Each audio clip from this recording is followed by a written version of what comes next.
واضرب لهم مثلا الرجلين جعلنا لأحدهما جنتين من أعناب وحففناهما بنخل وجعلنا بينهما زرعا كلتا الجنتين آتت أكلها ولم تظلم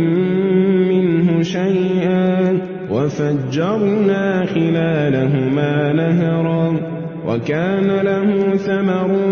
فقال لصاحبه وهو يحاوره أنا أكثر منك مالا وأعز نفرا ودخل جنته وهو ظالم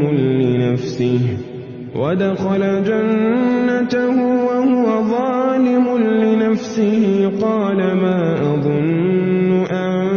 تبيد هذه أبدا وما أظن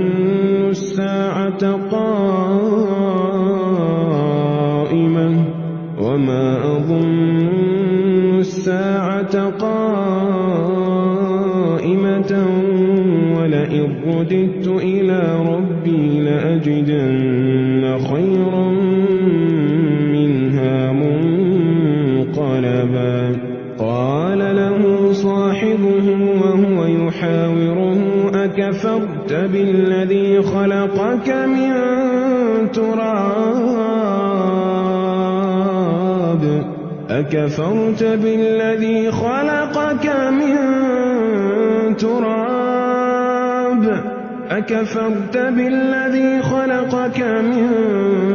تراب ثم من نطفة ثم سواك رجلا لكن هو الله ربي ولا أشرك بربي أحدا ولولا إذ دخلت جنتك قلت ما شاء الله لا قوة إلا بالله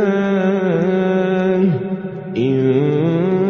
ترني أنا أقل منك مالا وولدا فعسى ربي